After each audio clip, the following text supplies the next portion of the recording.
Hello, everyone, and welcome back to another edition of the GSMC Fantasy Sports Podcast, brought to you, as always, by the GSMC Sports Network. My name is Christopher Shepard. Thank you all for tuning in. I had to do a little bit of a redo there. Was going through some audio issues, but we should be primed and ready to go for another great edition of the show. And on this show today, we're going to be recapping that Monday Night Football game that took place last night between the Giants and the Steelers. You're looking around the waiver wire, seeing what hidden gems you can pick up ahead of Week 9. Continuing our positional rankings as well with our running backs and my receivers, and concluding today's show with my reintroduction of the Fact versus Fiction segment for this show. My bold fantasy takes that I'm either going to debunk or justify. But without further ado, before we get into our day's show, I do want to remind you that if you want to view more exclusive short content or other things such as this throughout the network, or even more podcasts that we have distributed to you, consider liking, following, and subscribing to the show and the network as a whole. Great way to support us. But another way that you can support us more directly is through the use of the Super Chats, Super Thanks, and Super Stickers features here on YouTube. They, like I said, are a great way to contribute and interact. You can either click that $sign in the comments section, leave a typical donation, or also just leave any burning questions, comments, or concerns you have throughout the show concerning anything. It doesn't even have to be show related. It's a great way to interact and just makes this show that much better. Without further ado, let's jump into our first segment of the day here. Like I said, talking about that Monday Night Football game between the Giants and the Steelers. And it was a very frustrating game for many reasons for both sets of fans.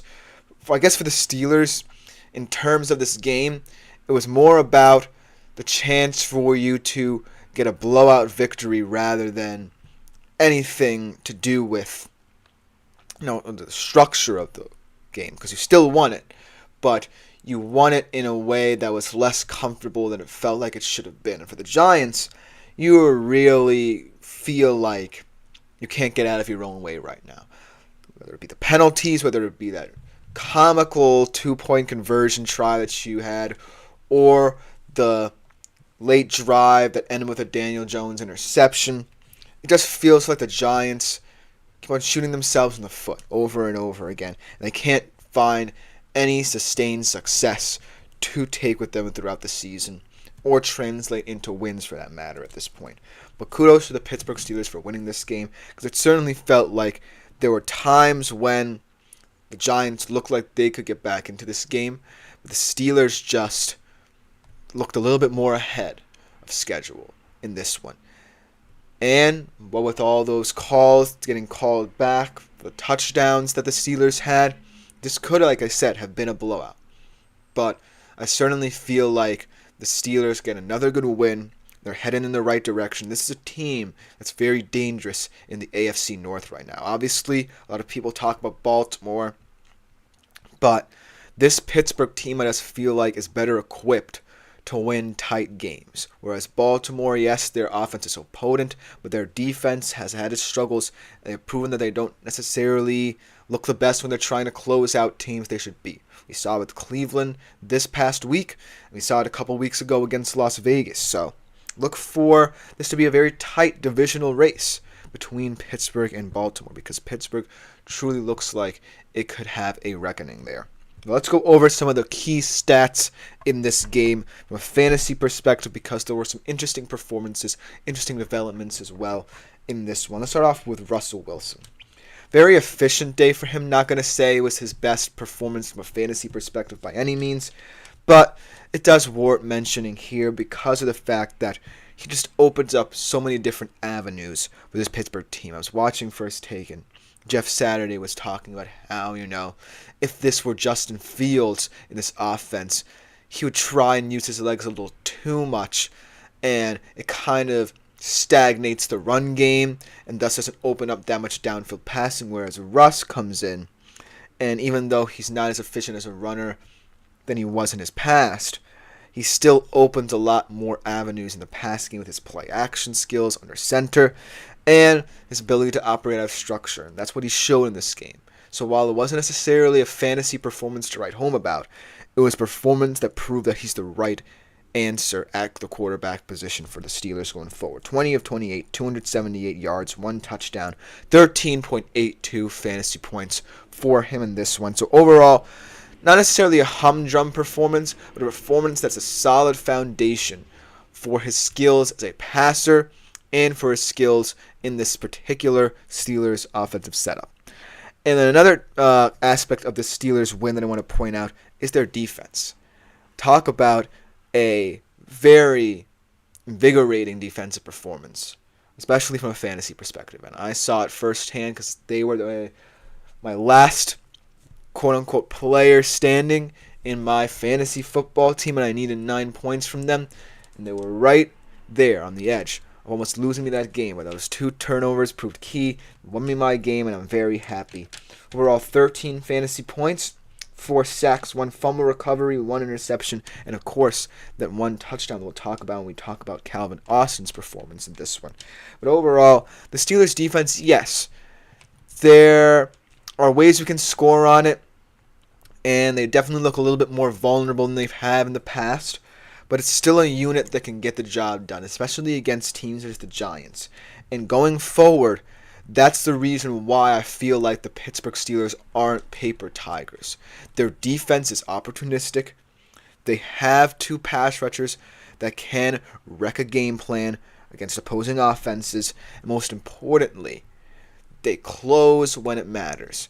Those 2 turnovers that they generated were biggest plays of the game. And it could have been a different game had those not occurred. And especially in fantasy. Like I said, me viewing it firsthand. But at the end of the day, they're a defense that you can constantly rely upon to, when the going gets rough for them, find a way to clamp down when it matters most. That's what they did in this one.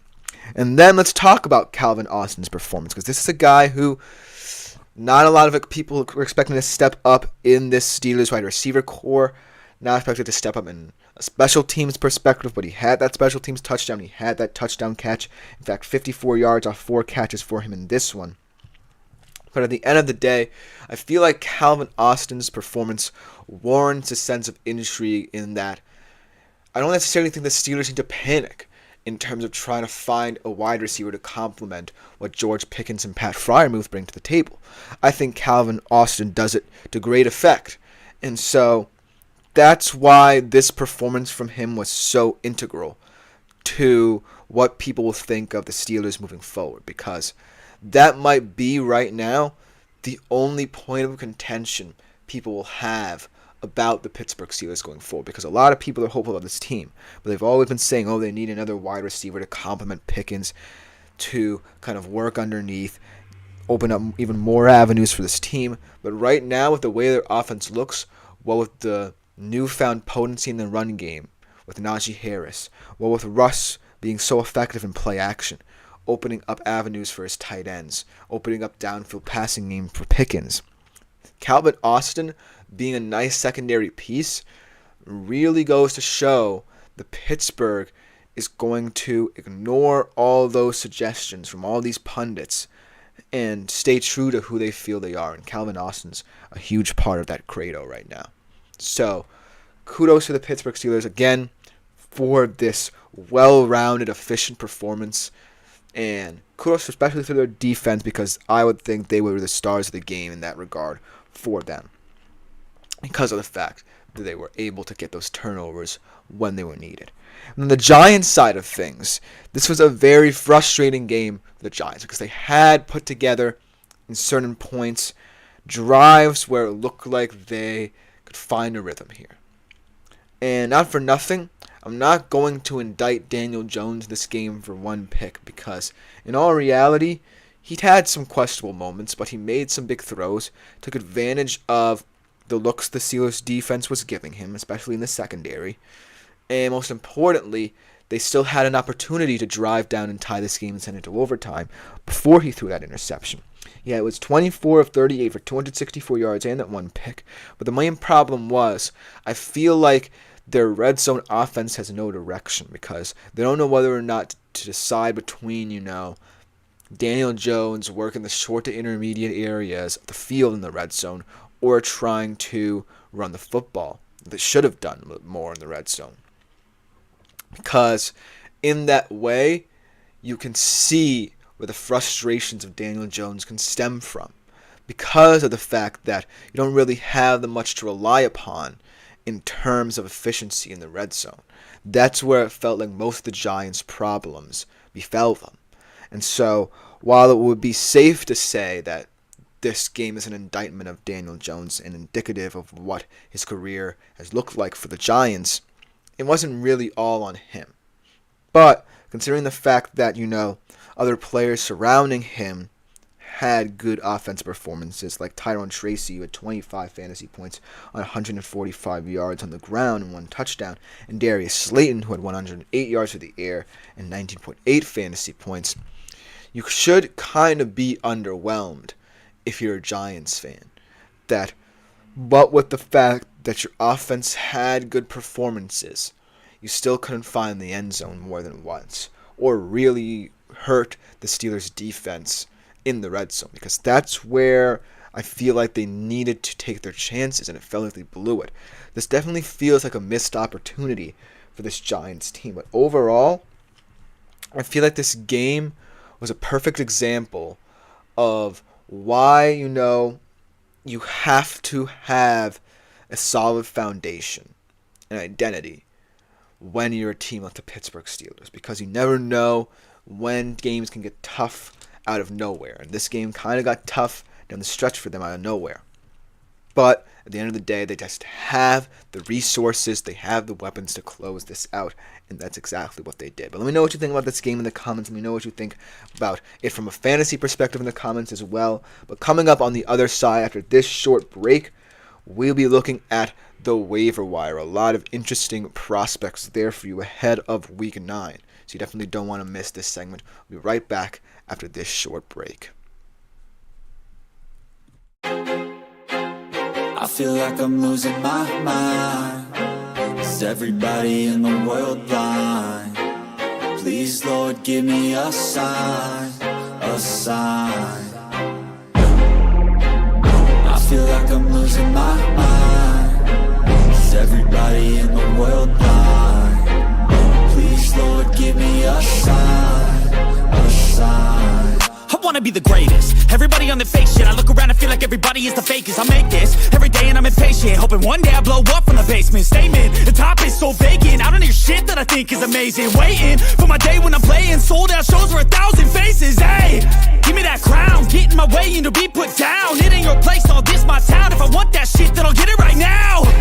I'm losing it, the noose it fits. I'm losing shit, a stupid myth. You choose to live or choose to dip. You choose to fight or lose your grip and lose a gift. I feel like I'm losing my mind. Is everybody in the world blind? Please, Lord, give me a sign, a sign. I feel like I'm losing my mind. Is everybody in the world blind? Hello, everyone, and welcome back into the GSMC Fantasy Sports Podcast. Before we get into our second segment of the day here on the show, I do want to remind you yet again that if you do feel so inclined throughout the show and want to interact with it more directly, consider making yourselves available to the Super Chat, Super Thanks, and Super Stickers features here on YouTube. Great way to contribute and interact with the show. I love hearing all your opinions. You can do one or two things. Either click the dollar sign, leave a tip or donation in the comment section, or just leave any burning questions, comments, or concerns you may have. Just makes the show that much more better, makes it that much more interactive, gets your guys' thoughts out there as well. And it's not just me. It's always fun hearing what you have to say. But that will just leave that for your consideration, and we will transition into our second segment of the day on today's show. And that is talking about the waiver wire. Yes, the waiver wire is still very, very vital to your fantasy success this season.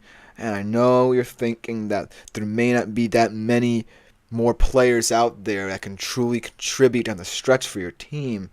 As you know, we're already getting into the middle part of the season. We're almost 50% of the way through it in both real life and in fantasy. But there have been performances, whether it be from teams that are contenders or maybe out of the race, that prove that you still have to monitor week in, week out the waiver wire, because you never know when teams that look they're down and out, that we'll be talking about very often in this segment, have some hidden gems among their ranks that can prove to be very important in terms of your fantasy football playoff push, or whether or not you just want to solidify your team even further. Let's start off with that team, the Cleveland Browns. What an impressive performance for this Cleveland Browns team against a Baltimore Ravens team that looked like one of the best in the NFL. And it warrants a little bit of appreciation because of the fact it showed what the Browns should be if, they decide to completely tear down this Deshaun Watson experiment, which I feel like they should, after seeing not one but two quarterbacks now come in and lead this team effectively in his stead. And not for nothing, the two players who I'm talking about, one is, yes, the backup QB, the veteran backup in Jameis Winston, the great motivator of this Cleveland Browns team, but Cedric Tillman. Because Cedric Tillman is still a young wide receiver, and what with Amari Cooper gone and no one really seemingly stepping up in the wide receiver position, this is a guy, I believe this is only his second or third year in the league, who I feel like the Browns can truly build upon. Yes, Jameis might not be the guy, as I believe that this is his second season in the league, so he still has a lot in him. He's only 24 years old. And like I said, Jameis, his performance definitely warrants potentially looking the waiver wire, but who knows how long that experiment will work for the Browns. Maybe he'll be gone by the end of the season. Maybe he'll find another home next season. But Cedric Tillman has staying power for the Browns. And maybe it will be reliant upon, the Browns tearing down and starting with a new quarterback.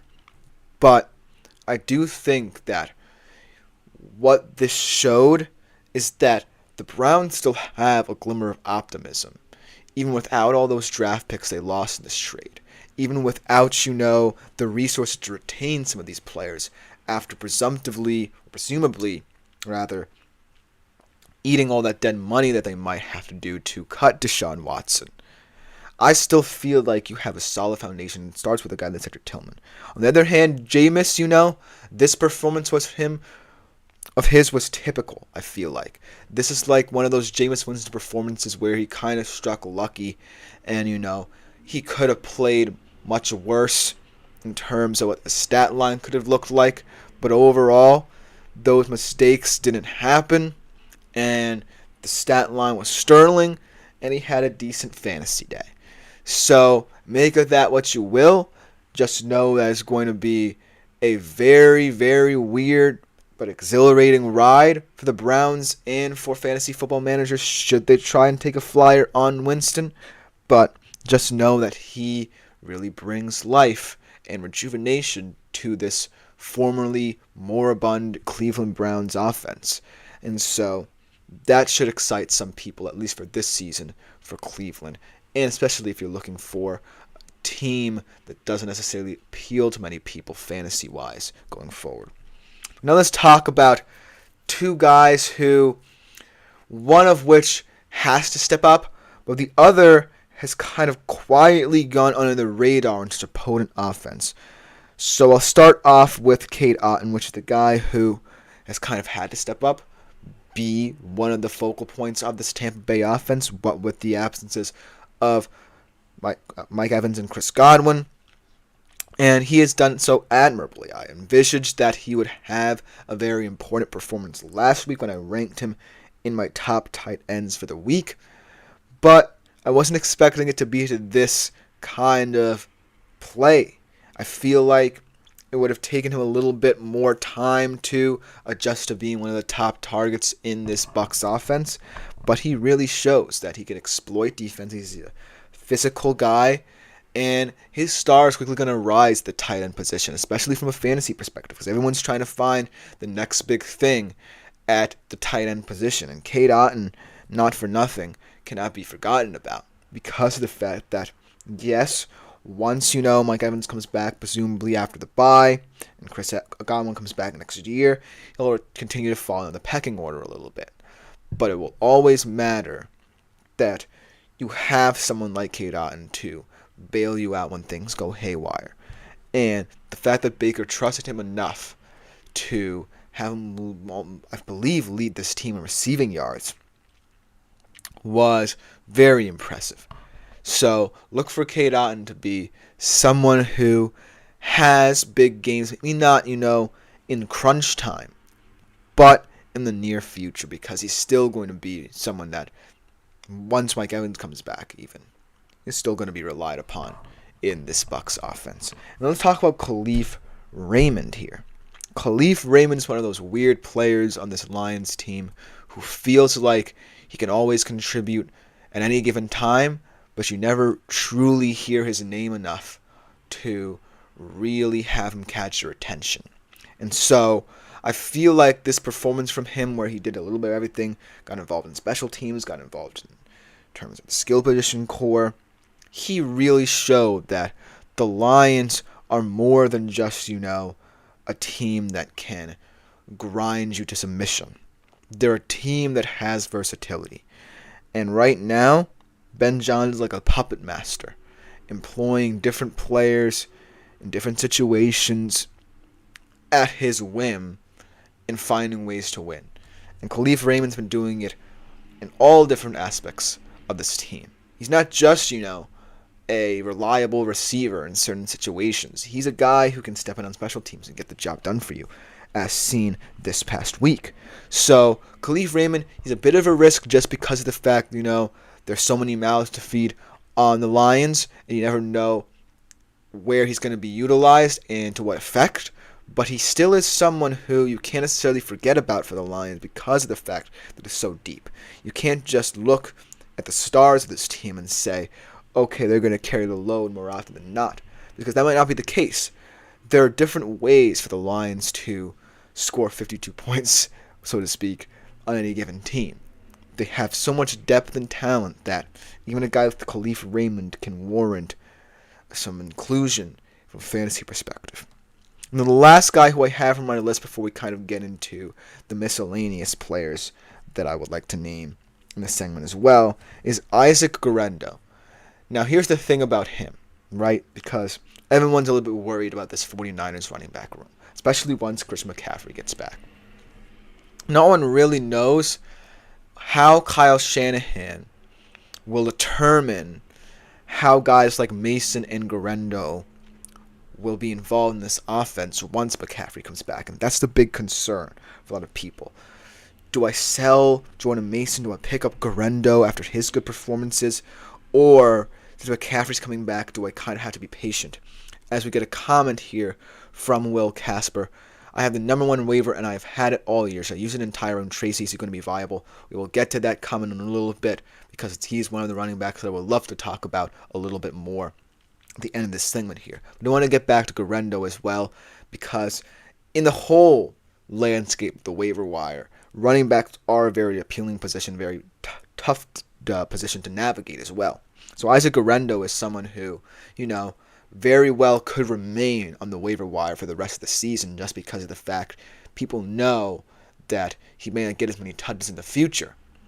But the reason why I don't think that is because now Kyle Shanahan knows that he can rely even more on the depth of his running back room, especially with the whole wide receiver situation, and who knows how Deebo Samuel will look going forward. Still battling that illness. Obviously, Brandon Ayuk out for the year. So you never really know how this 49ers offense will profile even with the return of Christian McCaffrey.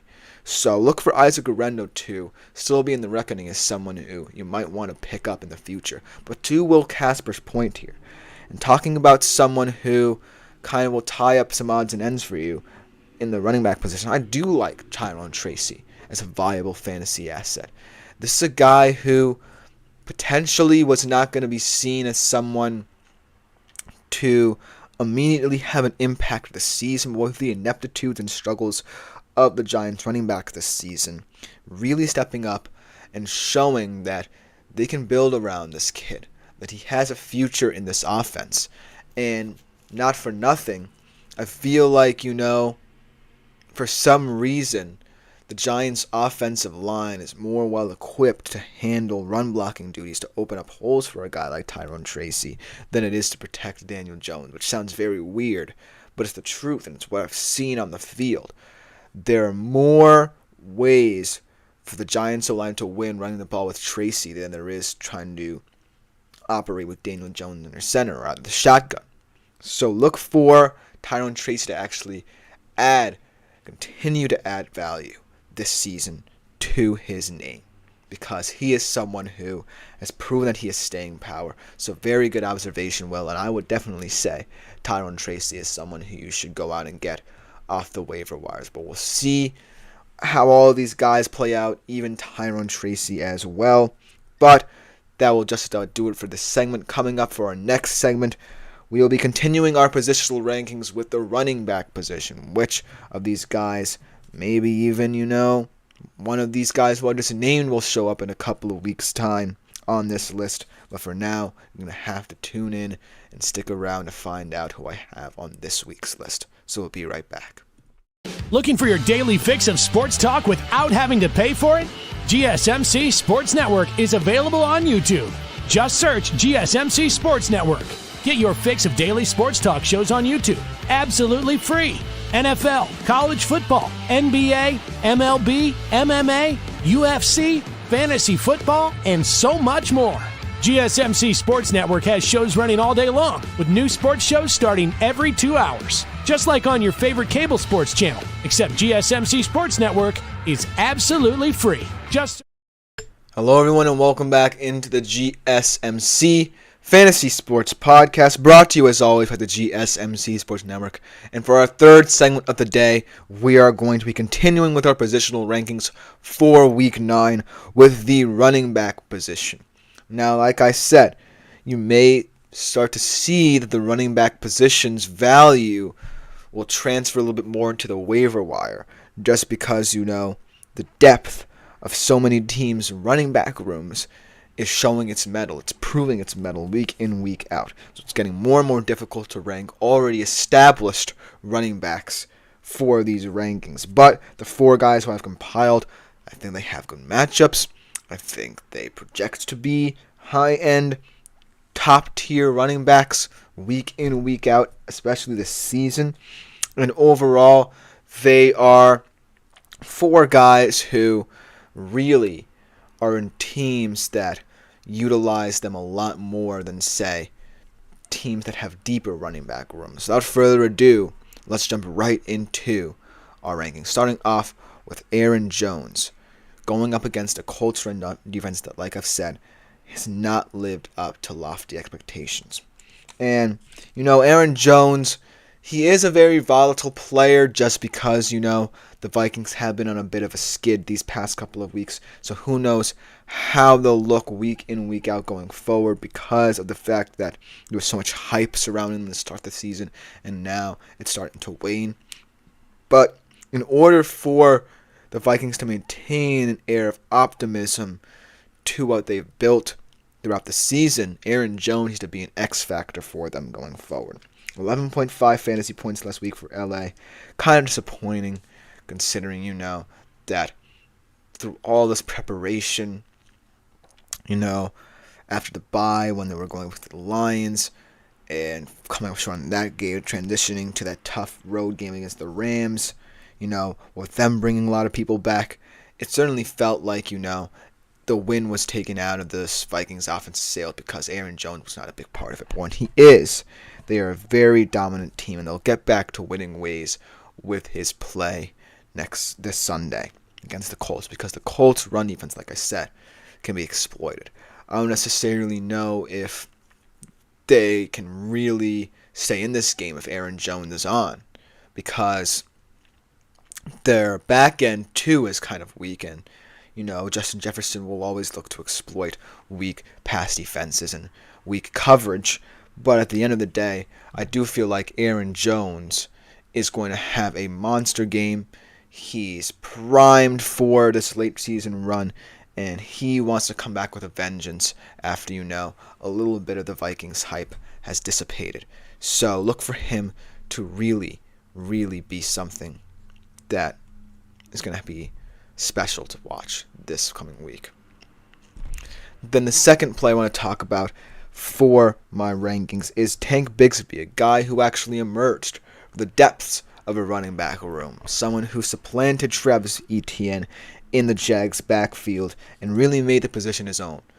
He really embodies his name, his nickname, so to speak, and has proven to be one of the most valuable weapons for this kind of topsy-turvy, peaks and valleys Jacksonville Jaguars offense here. He can be the best part of what the Jags do, or he can be completely non-existent because they're struggling in certain games. So look for Tank Bigsby against an Eagles front that's pretty difficult to go against, but not as potent as it's been in recent years. Look for him to try to break them down, because in the grand scheme of things, the Jags are a team that can prove to stick around against, inferior opponents. And they did it against superior, opponents. They did it against the Packers, and against the Eagles, I feel like there'll be more opportunities to really make this game closer than a lot of people will think. It's going to stem from Tank Bigsby, because I feel like, there are good things that could happen when Trevor Lawrence with a deep ball, but you want to limit the amount of turnovers he has, and thus make the most out of the possessions you yourself get. So if you're Jacksonville, you're wanting to incorporate and integrate Tank Bigsby in this offense to the best of your abilities week in, week out against these teams, because this stretch doesn't get any easier. And if you want to steal a couple of these games, play spoiler for a couple of these teams, then you need to show variation in your offensive setup. And Tank Bigsby represents the best of that going forward.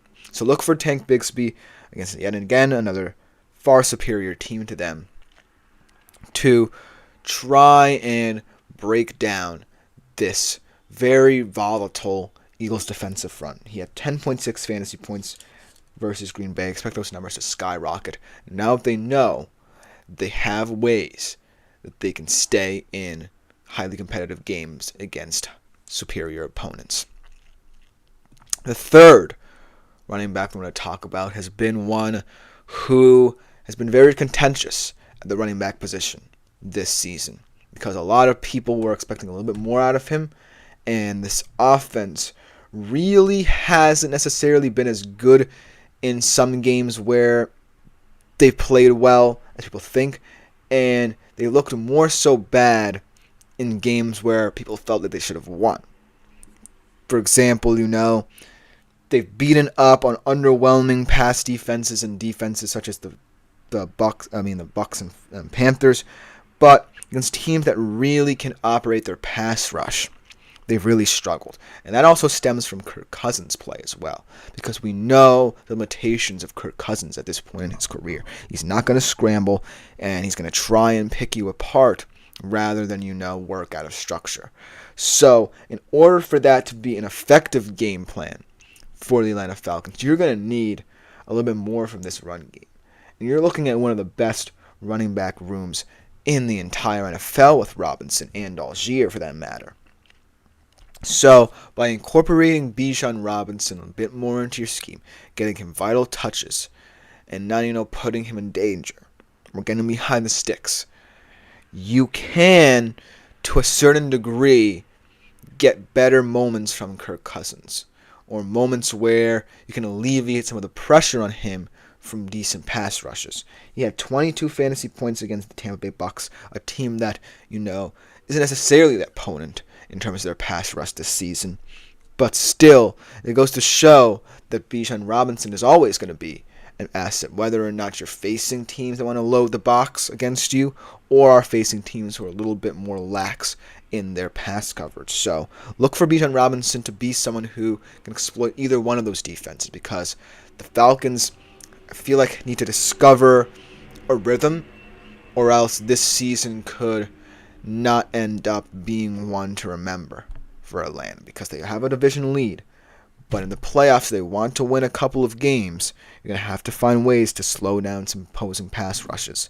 And Bijan Robinson's going to have to be a part of that. So look for him against, yet again, another pretty terrible run defense to also be very integral to the Falcons' success in this game. So look for him to, against different teams with different looks to them, continue to be an important piece of the puzzle for the Falcons. And the last player that I want to talk about, kind of been pretty underwhelming this season. And as a Seahawks fan, I feel like, it's getting to the point where you're frustrated that this caliber of player can't be involved more in the offense, or through no fault of his own, is being held back by the struggles of an offensive line that's been the weakest in the league. But I think this week there will be some slight opportunities for him to have a big game, and that is Kenneth Walker going against the Rams. Only 8.5 fantasy points against Buffalo, but it was through no fault of his own, right? Because Seattle had a myriad number of opportunities to put points on the board, but were very inept in the red zone, especially deep in the red zone as well, when they could have handed it off a little bit more to Kenneth Walker. But they shot themselves in the foot, and ultimately he didn't find the end zone in this game. The reason why I think he'll do well against the Los Angeles Rams is because this is going to be a game of tactical kind of movements. Because here's the thing about these two offenses. They can move the ball on anybody. I feel like the Rams now bringing in Cooper Kupp and Puka Nacua, bringing them back from injury, they are going to be able to move the football effectively, especially against this very, very puzzling Seattle defense. On the other side of things, though, Seattle has managed to overcome the deficiencies of their offensive line and find ways to, protect Smith, try to get the run game going, despite the fact that their offensive line holds them back against teams of this caliber. So, looking at this matchup, it could be weird to say that Kenneth Walker could have a big day in this game. And I feel like, he is someone who's slowly losing ground in terms of fantasy stock because of the fact you don't necessarily know if his offense can sustain his style of play. But against the Rams, who I feel like are going to take advantage of the Seattle offensive line and try and force Smith to get the ball out even quicker than he's already been doing this season, Kenneth Walker will have more opportunities.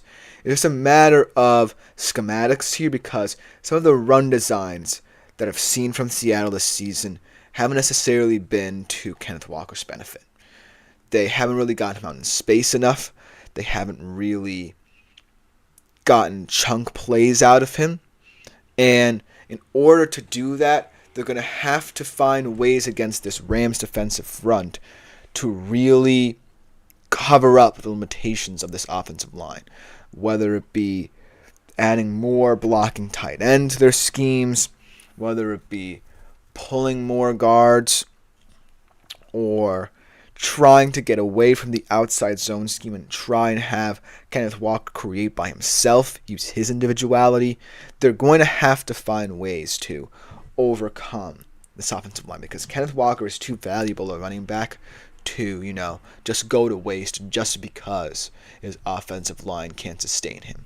So look for him in this game and look for this offense to really hinge upon the play of their offensive line, because this Rams front can be exploited a little bit.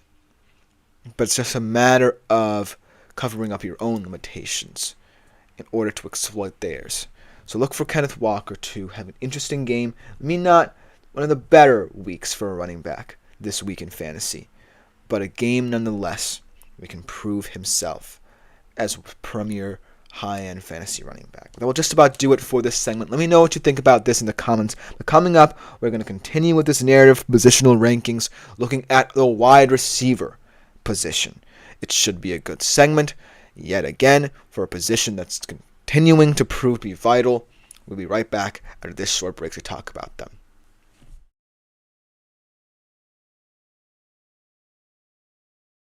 For the best and latest podcasts available anywhere, go to the podcast app on your cell phone and type in GSMC to access free content-rich podcasts on health and wellness, book reviews, sports, entertainment, relationships, social media, movies, technology, finance, and even weird news. Subscribe and download the GSMC Podcast Network's family of shows, available everywhere podcasts.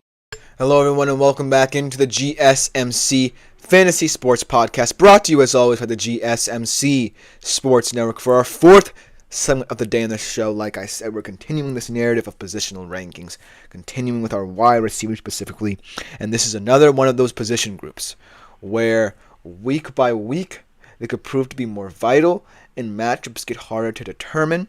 With that being said, this list that I've compiled has been one of confusion, one of recognition, potentially one more hinged upon matchups than ever now that we're in the true depths of the season. So this one could be a little bit contentious, but just know that no matter what, these receivers all have the unique opportunities week in and week out to prove themselves, because that's what it's going to come down to. For a lot of these positions going forward, especially, which avenue are you willing to take? Sticking with your stars or abandoning ship and trying to find that next piece, whether it be through the waivers or through trade? And that's what you're going to have to decide. But these rankings are designed to delineate the kind of perspective or perception we have of superstar wide receivers from those that we have about guys who we may not have discovered just yet. So I'm trying to mix and match both. This perfect list that I have, in my opinion, compiled, is one that truly goes to show the depth of this position. Without further ado, let's jump right into my wide receiver ranks for Week 9, starting off with a guy who you never know if he's going to be a good fantasy performer week in and week out. I have to put up with it because he was my top overall pick in my draft this year and is someone who felt like he was going to maintain his level of dominance at the wide receiver position and feeling a little bit hard done by because of his performances. But this is still a guy who is an elite receiver when you look at this in the grand scheme of things. Amon-Ra St. Brown. This is a very important divisional game because this game will prove against the Packers, that is, whether or not the Lions merit consideration as the best team in the NFL and a true Super Bowl contender. Because of the fact that, they've been winning these games against these teams that may not be well enough equipped to handle what the Detroit Lions bring to the offensive side of the football. They're going up against a Packers team that, while their defense, has been impressive, still feels like they're just waiting for someone to exploit them. Because one of the important things they do is generate turnovers. But the Lions are so efficient in how they run their offense, so efficient in every single operation on the field, it's going to be difficult to really slow any one part of their game down. So that's why I feel like Amon-Ra St. Brown, even though I could have mentioned any Lions wide receiver or tight end or skill position player for that matter, is someone who's going to be the X factor in this one, because we know that the Packers secondary will be lively in this one, will be very active, especially Xavier McKinney. But in terms of what I want to see from the Lions offense, I feel like in late down situations or in the red zone, Amon-Ra St. Brown will be called into question. And there will be times where he'll have to make plays for his team going forward. And it'll be on him to deliver, but I do think that in this game, he holds a lot of weight in the outcome. Not just for this game, but for the entire division perhaps, because of his importance to this Lions team. And not for nothing, I do believe that the Lions will win this game, and cover the spread. We'll talk about this a little bit later in the week. But I want to see Amon-Ra St. Brown step up against an opponent of this caliber and prove that he's still a viable fantasy asset and still one of the best wide receivers in the league. Now let's go to a little bit more of a skeptical pick. This is a pick that I kind of made hastily, as always, before the Week 8 games were played. And I still think it's viable, but it's contingent on, this offense relying a little bit more on the secondary pieces that it has at its disposal. Because this guy really can be an asset, both in real life and in fantasy, if he gets going. That is Rashad Bateman. Last week, to follow up his breakout performance against the Bucs, kind of had a stinker against Cleveland. 3.8 fantasy points, albeit against a very tough secondary to play against.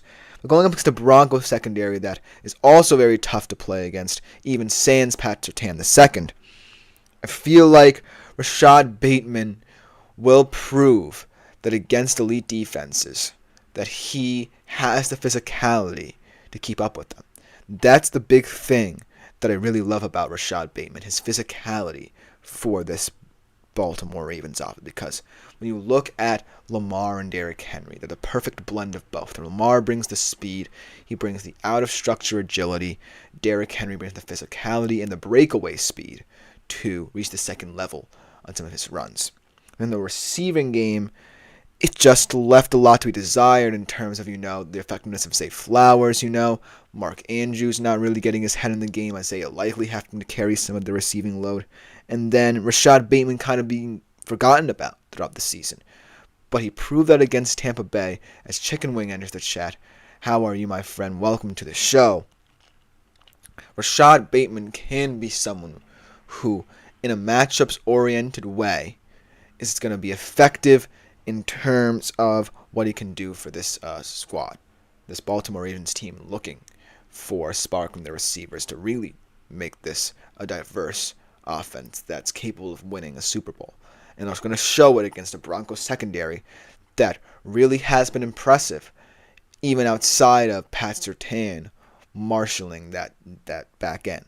So look for this team to, look for Rashad Bateman especially, to really break out again in this game. The third receiver that I want to talk about is someone who, has had his games where he's put up the numbers you expect him to, but also hasn't necessarily been someone to write home about from a fantasy perspective. This is another one of my guys on my personal fantasy team who I also kind of have to accept, much like Amon-Ra, DJ Moore. And this is someone who I greatly respect for what he can mean to this team, but I want to see it translate a bit more to his actual play. 5.4 fantasy points this past weekend versus Washington, and going up against the Cardinals defense that he should be able to exploit. I feel like this will be another get-right game for him because he's had, like I said, performances throughout the season where he's not necessarily, I will get to your question, Chicken Wing, in just a moment. He's looked like an elite wide receiver for the Bears offense. But there have been moments where he just doesn't show up and is non-existent in the passing game. And he needs to step up week in, week out for Caleb to look as good as he will in the future. So, against this Cardinals defense, look for him to get right against an easy opponent on the defensive side of the ball. But Chicken Wing has asked me about my thoughts on Waddle. And, I feel like Waddle is someone who I can't really gauge from a fantasy perspective. As, he addresses that I was doing my thing, but I'm now addressing your question, my man, because it is a good one. Because of the fact that Jalen Waddle has been called into question by myself, by a lot of fantasy football managers probably, and most importantly by Dolphins fans. I feel like if you're a Dolphins fan, you should be worried about what Jalen Waddle brings to this offense, because he is, at the end of the day, someone who you like as your wide receiver too. in an NFL offense. But he hasn't necessarily proven in real life and fantasy that he can have sustained success. I mean, there are performances where he proves that it's not just the Tyreek and Tua show, or the Devon Achane show, or Raheem Mostert show. But they've been few and far between, and I feel like his value is plummeting as the season progresses, and as the Dolphins just become a little bit more centered around certain players rather than a collective whole, if you know what I mean. So I feel like the stock is out on Jalen Waddle, and he is someone who I don't necessarily see really helping bolster your fantasy squad going forward. But thank you for your question. Good luck to you and your fantasy football exploits, my friend, and have a great rest of your day. But let's get back to DJ Moore here. Long story short on him, he just needs to find his rhythm. And against teams like the Cardinals, I feel like he can. But now let's go to the last receiver that I picked here, which is ironic because he is Jalen Waddle's teammate, Tyreek Hill, against the Bills. Now, this game last time, obviously, marred by Tua's concussion, but overall not a pretty day for the Dolphins wide receivers either. The Bills are one of those teams that are very comfortable playing against divisional opponents, especially a divisional opponent such as Miami, where you have to account for the speed of the guy like Tyreek Hill and Jalen Waddle and Devon Achane and Raheem Mostert.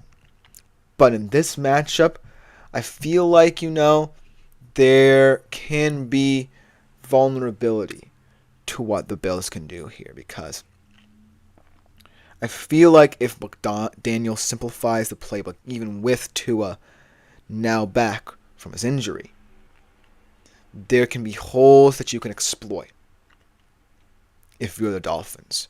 You don't necessarily have to take your vertical shots all the time against a team like the Bills, because they know what's coming and they're willing to defend in zone, defend in space, and clamp you down.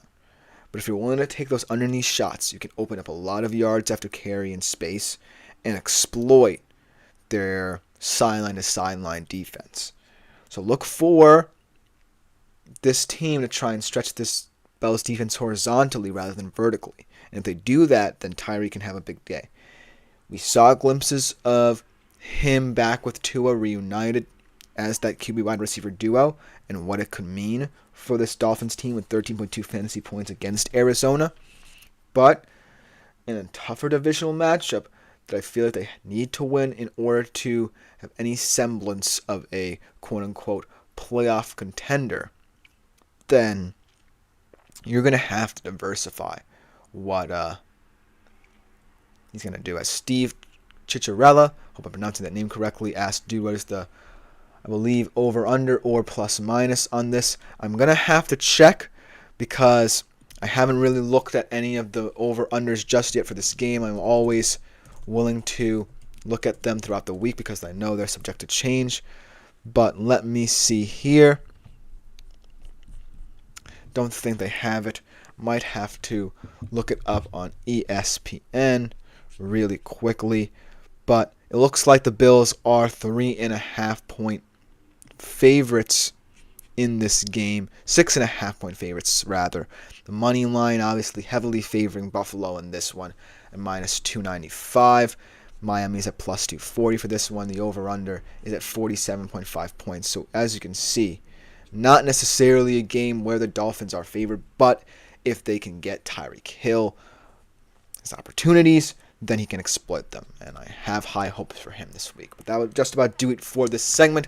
Coming up, my final segment of the day, my favorite news segments on this show, Fact versus Fiction. Are some bold fantasy takes that I've come up with justifiable or debatable? We'll see after this short break to end our show.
Hello, everyone, and welcome back into the GSMC Fantasy Sports Podcast for our final segment of the day here. It is one of my favorite news segments, reintroducing it to the show. My fact versus fiction segment. I have 4 bold fantasy football takes that have come up for Week 9, and I'm going to prove whether they are justifiable ones or debatable ones. Now, hope you guys enjoy this segment yet again. This is something that I'm going to integrate into a lot of my shows, whether it be towards the end of the week or towards the beginning of the week. Let me know what you think about where I should place them throughout the shows in the future.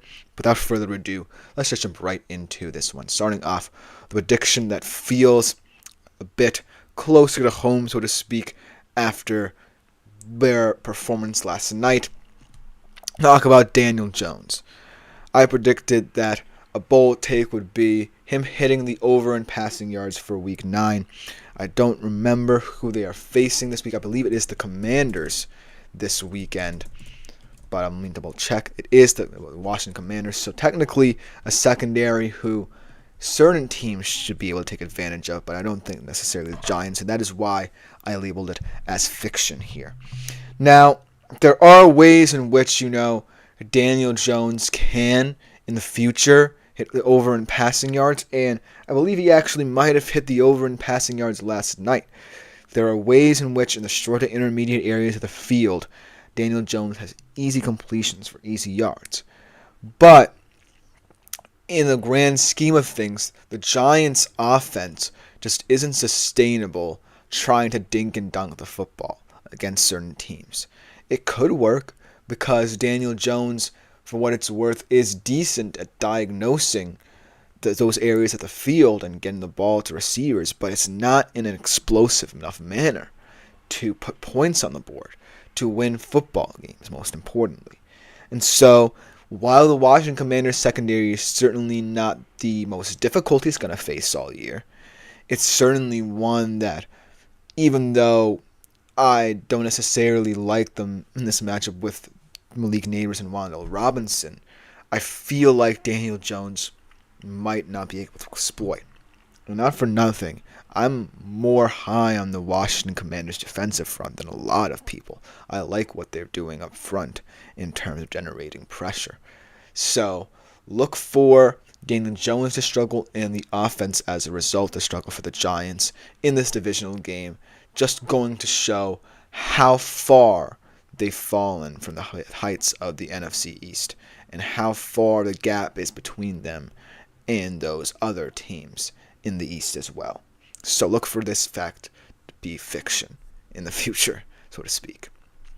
And the second one that I want to discuss is one that can hit, in my opinion, and a lot of optimism surrounding this after the Arizona Cardinals' performance against, now I'm blanking on who the Cardinals faced this past week. The Dolphins this past week. A lot of hope now surrounding this particular take. The Cardinals having their tight end, McBride, and wide receiver, Harrison, in fantasy top 10. And I think this will be fact, especially after the performances last week. And it all depends on, like I said, the outlook of the Cardinals offense, because I love what this offense can be at its best. And we've seen what it can be at its best. Kyler Murray working out of structure, utilizing his arm and his legs, and getting those weapons that he knows can contribute at a high level, those nice production yards. But in certain moments, it certainly looks like the Cardinals' offense can shoot itself in the foot, so you never really know how to gauge players like McBride and Harrison. But after this week's performance, I have high hopes that this offense could get clicking, and in this next game, before, a tough divisional stretch, I believe they are playing, let me check again, I'm sorry that I have to go back and forth between the schedules here, the Bears, which is another tough matchup for them, but still one that I feel kind of okay about, considering the fact that, certain receivers have had their way with this Bears secondary. I feel like, the Cardinals will continue to find a rhythm on the offense, because make no mistakes about it, this is a team in the thick of the NFC West playoff race at 4-4, along with all the other teams in that division. So, if these weapons can get going, and fulfill this prediction, then I feel that the Cardinals truly are a contender to win this division, make a deep playoff run, because their offense at its best can compete with anybody. But it's highly contingent on week in and week out consistency. So, while I love this prediction and want it to be fulfilled and think it will, based off what we've seen from the best of this offense, there's still a seed of doubt in my mind that week in, week out, this offense will not remain consistent. But just knowing there are players of this caliber on this team that can really elevate it to the highest heights, I feel like any kind of take surrounding these two players can pretend to be fact. So look for this one to potentially hit this week. And I think actually hit this past week as well. So it could be a double whammy here. The third one I want to talk about kind of is more of an overarching one rather than, just for this week. DeAndre Hopkins making an immediate impact for the Chiefs, and he actually did play this past weekend against the Raiders. Didn't necessarily have a big game, but did have a noticeable one of that, But I think that this will be fiction.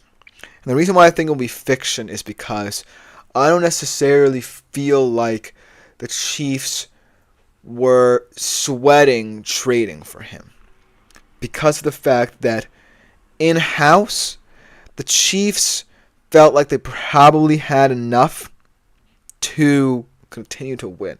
This was more of a matter of shoring up their team for the long run. That's what I mean by saying this take is an overarching one, because I feel that this take can prove to be fact in the future because of the thinness now at the Chiefs wide receiver position. But who could have predicted, Watson going down with a season-ending injury, couple other players, Juju going out for quite some time as well. So, who knows? He now has a very important role in how the Chiefs will look in the future, especially considering the fact that the playoffs, they might want to make a deeper run, and they're looking to three-peat.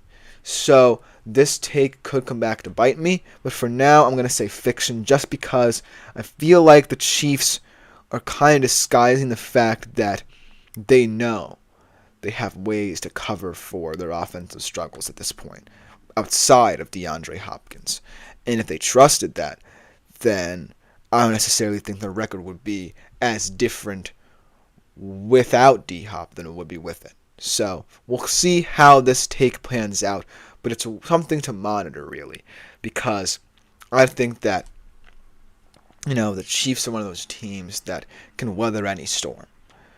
But it's highly dependent on, how they view themselves. Because if they truly made this trade to go out and win another Super Bowl, to three-peat, then this opinion holds more weight because it could be turned around. But if the Chiefs receivers who are secondary weapons start to step up, guys like Worthy, guys like Hardman, guys like Moore, who I believe is still there, if they step up as well, then the Chiefs really were disguising the thinness of this wide receiver room for nothing. But that's just my opinion. Let me know what you think about this in the comments, because it's a very contentious take here, because it could be true when it matters, but for now it's kind of up in the air because we'll never truly know what the Chiefs were thinking in acquiring DeAndre Hopkins in a time where it felt like, things were clicking for weapons other than Rashee Rice at the time. The last one I want to talk about here before we end today's show, Jalen McMillan can surprise in fantasy. We actually saw some proof of this past week against the Falcons, and that he still is a valuable asset to this Bucs team, despite, potentially falling on the pecking order once Mike Evans comes back, and, potentially ceding touches to guys like Irving, White, and Otten in this offense. But he still is someone who I think is the biggest X factor in these next couple of games, sans Evans and Godwin, for the Bucs, because of his ability to really alter the game in different ways. They're playing the Chiefs in a primetime game this week, and It's looking like one of those games where if the Bucks can retain the football, if they prove that they can do well against certain teams, then players such as McMillan, Otten can produce at a high level. But this is a Chiefs defense that's very tough to crack. So you're going to have to find ways to stretch them out a little bit. Really find ways to vary your offensive looks, employ a lot of more people, utilize them to the best of their abilities. And I feel like the Bucs are well equipped to do that because Baker has gained a lot of trust, not just in Evans and Godwin, but this entire team and its infrastructure. So look for him to get a guy like McMillan more involved because he knows that McMillan's a valuable asset and he's quickly growing into his role in this team. And this will continue to be a fact. I will sing his praises for as long as Mike Evans and Chris Godwin are out because of the fact he's earning this opportunity in a way that can cement him as someone the Bucs will look to build around in the future. Because I feel like this Bucs team needs to start thinking about, what a team without Mike Evans and Chris Godwin will look like. Because that future is coming quicker than you think. So, Jalen McMillan, your time is now, my friend. You have the opportunity to completely take over this team for the time being and prove that you're a nice little building block for the future as well. And to fantasy football managers, prove that you could be a high-end wide receiver too, or even a dynasty league kind of personality to look out for. Let me know what you think in the comments, because that will just about do it for today's show. This has been the GSMC Fantasy Sports Podcast, brought to you as always by the GSMC Sports Network. Thank you all for tuning in. I've been Christopher Shepard. Thank you to the GSMC Sports Podcast, GSMC Sports Network, first and foremost, for allowing us to do this show. If you want more content such as this, consider liking, following, and subscribing to the show in the network. If you want to interact with the show more directly throughout our live streams, consider making use of the Super Chat, Super Thanks, and Super Stickers features here on YouTube. But other than that, we will be back tomorrow at 3:30 p.m. Eastern Standard Time for another great edition of the show. I am out until then.